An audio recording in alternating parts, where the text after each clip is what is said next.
It's your breakfast rush. It's 90.4 FM in Durban, 105.6 FM in Peter Marsburg. We're live on Facebook as well. Good to know that you're there keeping us company on a Monday morning. Now, you know, around about this time on a Monday morning, we speak with our property expert, On Propery, with Nishantha Nair, and bring you information, a few trade secrets as well, with regard to property, the property market, whether you're a buyer, whether you're a seller, whatever the case may be. If you have questions in that, we'll give you her WhatsApp number at the end of the discussion. And today we're speaking to people who are entering into the buyer's market for the very, very first time. Now, navigating the property industry as a first-time home buyer can be absolutely nerve-wracking and overwhelming. And the thought of making a mistake with such a large investment can be enormously stressful. But we're all human and we sometimes do make mistakes. So today we're looking at some mistakes made by buyers and how to hopefully avoid them. Nash is here to assist. Nash, good morning. Welcome back. Thank you, Nishal. Great to be back as always. So we've had the weekend, we've had loads and loads of people following those for sale signs all over the place and just popping in at open houses and all of that. Many of them for the very, very first time. And at the same time, whilst doing that, getting overwhelmed or excited about the things that they see. I always wanted these windows, and look, it's got a carport, and the gate is motorized, and all of those other lovely things that we look at just on the surface. But there's always those things just below the surface that we overlook, and maybe we don't even know we need to look at it. Yeah, well, Nishal, you actually hit the nail on the head there, because when buyers, especially first-time buyers, are out looking for property, it's hugely exciting. Yeah. And, it's at that point in excitement, as we know, when we tend to overlook some important things. And that's what we're here to assist with today. So let's look at the lists. I'm going to start with 10 points just for today because I think we're limited on a bit of time, right? So, Right. Point number one. I get the hint. I won't talk too much. She's such a good girl. Anyway, sorry about that. Anyway, not understanding your affordability. Let's talk about that for a second. Yeah, look, it's vitally important, and this is where you should start as a starting point, is if you know your affordability, you know exactly what price bracket to look at. And that will save you a lot of heartache down the line. Because often what we do is the other way around. We look for property, we fall in love with something, and then we realize we can't afford it just because we didn't work out the numbers. It could make you very despondent in your property search. So knowing your affordability is key, and that's where you start. Absolutely. Now, what about property sizes? I mean, we're accustomed to saying, okay, I'm renting a one-bedroom flat and it's okay for me, and I don't really know the size, but now I want to buy. But understanding the size of the property, I would assume, is a very important thing to do. It's one of the most important things, Nishal. I mean, everything when it comes to property is important. But of course, when you purchase something from a store, you know the product, you know the specs of it, you do your homework, you find out exactly what you're putting your money down for. It's no different when you're looking for property, especially if you're buying a property off plan. I mean, off plan has become quite a trend now. And it's essential to be able to gauge the actual size of a building and of the property as a whole. I mean, the artist's impressions of an off-plan unit, it's not exactly, you can't really tell from a picture. And that is why viewing is so important. But with off-plan, you have nothing to view. Nothing's built yet. So asking proper questions, getting it down on paper, and then talking to someone who knows about property sizes. Yep. And then you step into something that is a similar size and you get a gauge and a sense of that size of unit. Once you do that, then go ahead, put your money down against something that you know what you're buying. Absolutely. We're all very, very guilty of making emotional decisions. And we walk into a restaurant and we feel like eating a mutton bunny and we buy the bunny. And then the next thing, emotionally, I need something carbonated to wash it down with. So I'm buying that. And then I want pickle and then I want this and that. Do people do the same thing when it comes to property?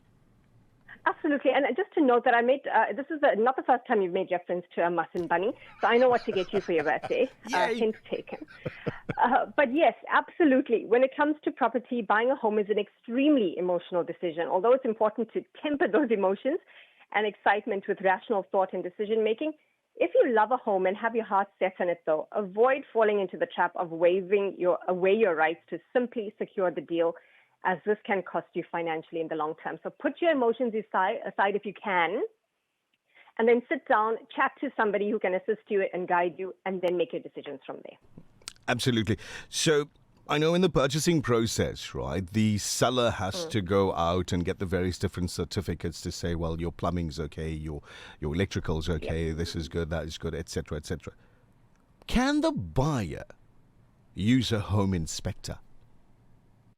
Yes, and they should. Now, while you might be in a rush to put an offer to purchase, consider hiring the services of someone experienced who can come in, have a look at the property, and give you their professional thoughts, because that's what sets it apart from, look, an agent can take you through, but you're viewing the property on face value. An inspector gives you a little bit more of a deeper insight into the home, and that's what you need before putting pen to paper. Is it important on insisting that you get building plans? So important. I can't emphasize this enough, because as a buyer, you're not assuming that the home you intend to buy comes with a valid set of plans. Sometimes you are assuming just that, though, that every home built and every building built has plans. Not always the case, because if someone has renovated or extended, they might not have plans for that.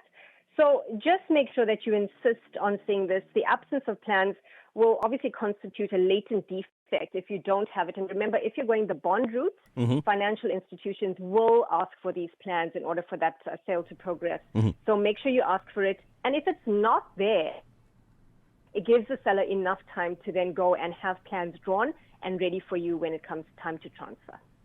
So not understanding the rates and taxes attached to the property would be something that the layperson would be guilty of. Yes, because before putting in an offer to purchase, be sure to find out what you can expect to pay in terms of your rates, taxes, and any other services, especially the municipal ones, because a lot of people are having issues with that right now. And remember, each municipality sets its own rates, which are dependent on the use of the property and the location. So geographically, it's very important.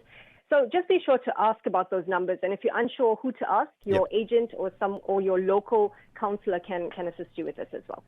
Now, talking about rates and taxes, those are costs. You have your purchase costs, you have your rates, you have your taxes.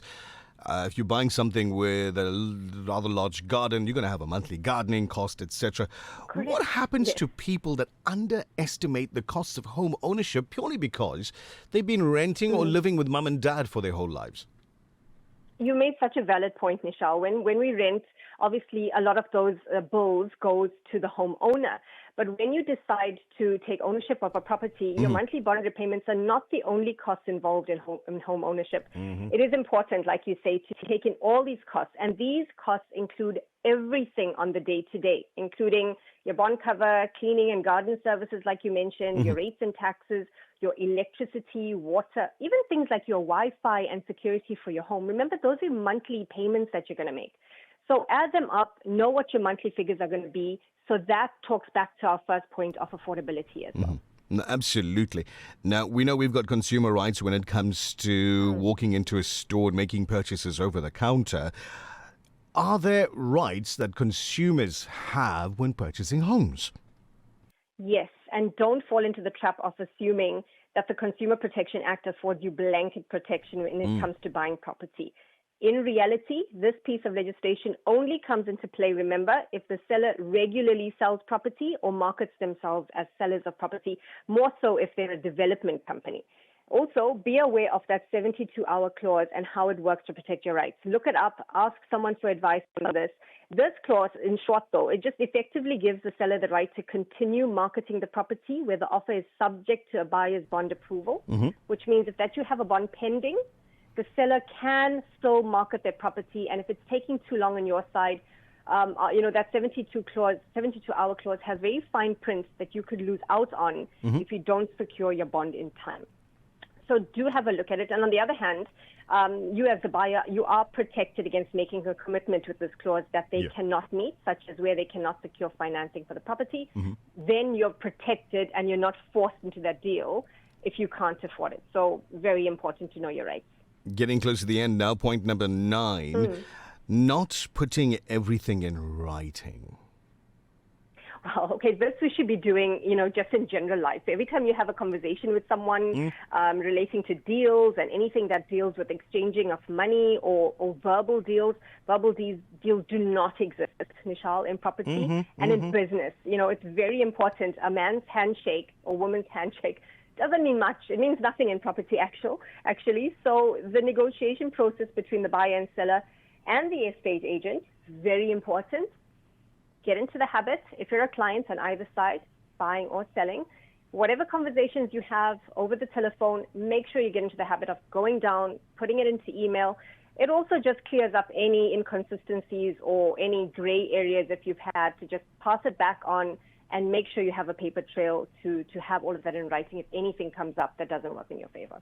Absolutely. Last one for now, and I know too many people don't do this purely because of the jargon that is used, not reading the fine print.